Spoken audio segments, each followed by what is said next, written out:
En la hora de la verdad, a través de Radio Red de RCN y con el patrocinio del Banco Popular, llega el editorial de Fernando Londoño.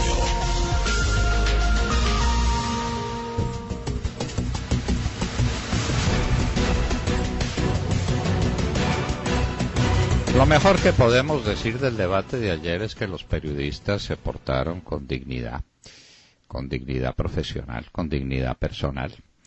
El elenco de periodistas no auguraba lo mejor. Eran periodistas evidentemente marcados por el signo de la candidatura del que asistía por primera vez a un debate, es decir, del candidato Santos, y en contra de la otra candidatura, la más fuerte según las encuestas, que es la de Óscar Iván Zuluaga.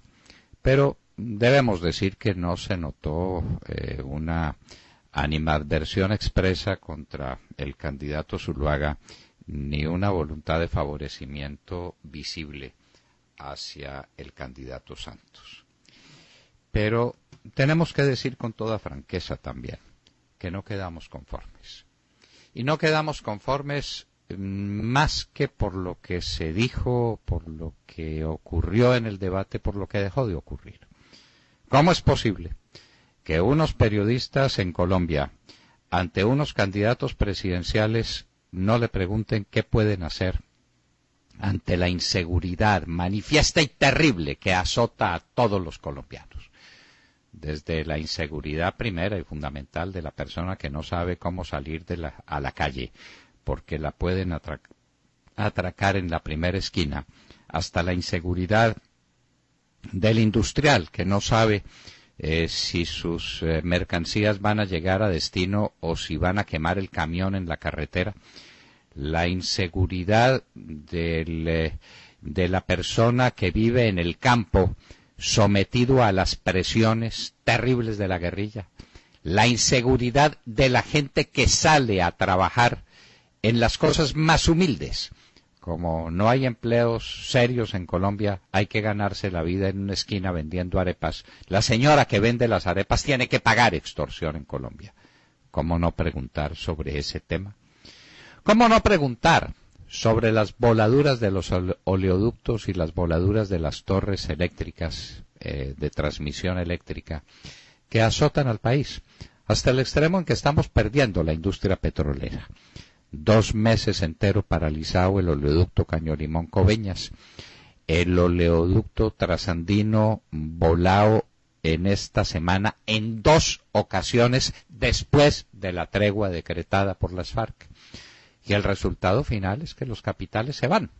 Tienen ofertas mucho mejores, mucho más sólidas, mucho más atractivas en México, por ejemplo, que está abriendo sus fronteras a la inversión extranjera después del absurdo de la ley de Lázaro Cárdenas en los años 30. Pues Colombia está muy mal equipada para competir.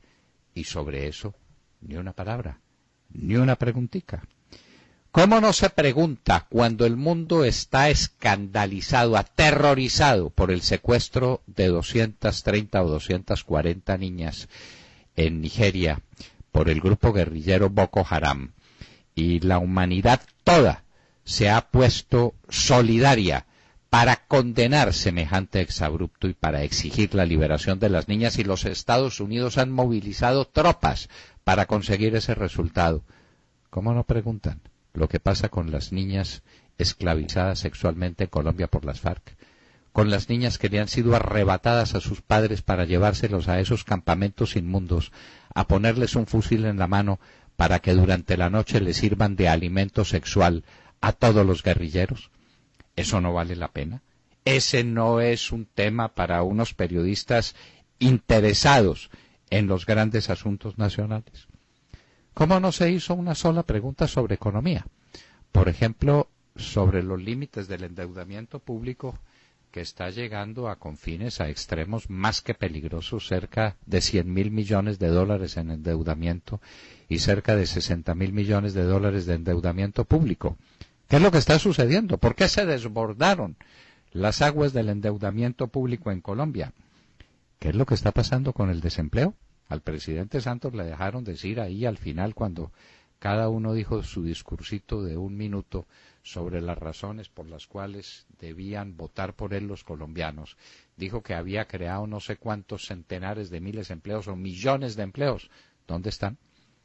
La nación de América Latina que tiene los peores índices de desempleo es esta. ¿Y dónde están los empleos dignos, los empleos decorosos, los empleos que valgan ese nombre?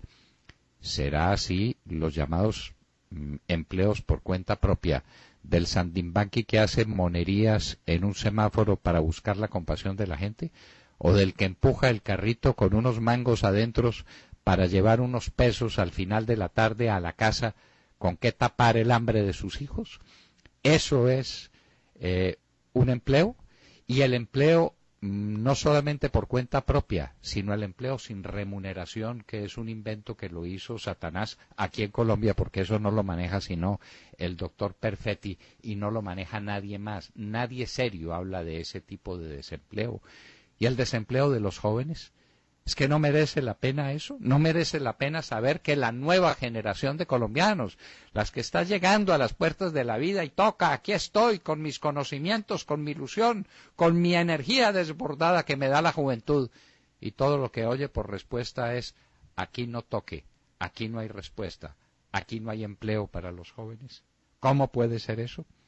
¿Cómo puede ser que no le llame la atención la caída del precio del dólar, que está a 1.904 pesos en este momento, lo que significa una revaluación que condena a la miseria al trabajador colombiano en favor del trabajador extranjero, que destruye el café, que destruye la floricultura, que destruye el banano, que destruye todos los bienes agrícolas que tienen vocación exportadora? ¿Cómo es posible que ese dólar se robe las oportunidades de la industria y que tengamos una industria decadente, cuando debiera ser ese el camino por el que saliéramos definitivamente de nuestra pobreza y de nuestro subdesarrollo? Ni una preguntita sobre ese tema, ni una pregunta sobre el tema de las carreteras. En 4 años todo lo que se hizo fue otorgar una licitación a la única firma, al único consorcio que se presentó, que es un consorcio colombiano, que empezará a construir la carretera, óiganlo bien, dentro de 1 año. Y mientras tanto, Colombia, el país con la peor red vial de toda América, peor que la de Bolivia. Bueno, le ganamos en América a Haití, si eso sirve de consuelo. ¿No existe el café en Colombia? ¿No existe un producto que le da vida a 550 municipios, cuando menos del país, es decir, para redondear a la mitad de los municipios colombianos? ¿Qué va a pasar con el café? ¿Cuál es su destino? ¿Para dónde va una industria cafetera que está al borde del precipicio, si es que no va a precipicio abajo, hace mucho rato? ¿Qué remedio ofrecen los candidatos a la presidencia de la República para temas como ese? En su lugar, dejan pasar por alto afirmaciones que salen de la boca del presidente Santos, que reafirma la doctora Clara López con muy escaso sentido de la axiología filosófica. Obviamente la axiología es una parte de la filosofía la que se ocupa de los valores, y con muy poco sentido político, cuando dice que la paz es el supremo valor en toda sociedad. Perdóneme, la gran paz es la paz de los sepulcros. Luego, la paz de los gulags y la paz de los Auschwitz, que han sido y que son de todos los campos de concentración, es una paz plena, es una paz completa. La paz que hay en las calles de La Habana es una paz absoluta.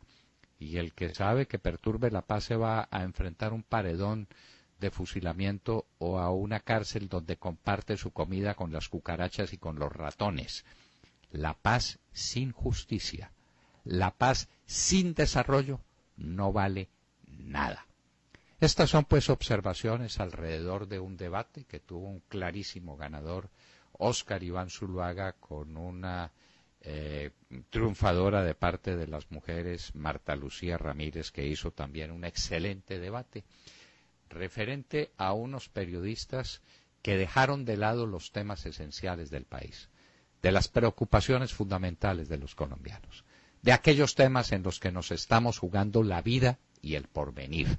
Los temas esenciales, la economía y todo lo que ha de hacerse con una economía próspera, con una economía pujante en materia de educación, en materia de salud, en materia de techo y vivienda, en todos los asuntos esenciales. Así pues, que bienvenido el debate tardío en el que finalmente se presentó el presidente Santos, y esperemos que esta vez los periodistas de Caracol, que han sido seleccionados entre personas con buen estilo, con buenas vibraciones, con un cariz positivo de la función del periodista, tomen en cuenta que además de cosas simpáticas y triviales, el país quiere cosas sustantivas porque lo que se está jugando es su destino. Y ahí mencionamos, entre muchos, algunos temas que fueron pretermitidos ayer, inexplicablemente, pero que no pueden quedar definitivamente sumidos en el olvido y en la noche negra de estas discusiones baladíes. No perdamos, pues, el tiempo en quisicosas y vamos a los hechos. Vamos a las cosas, colombianos, y esperamos que el último debate al que aparentemente asistirá también el candidato Santos, que ha eludido más de 25 debates en todo el territorio nacional, que este último sí trate los temas esenciales que ayer, tristemente, brillaron por su ausencia.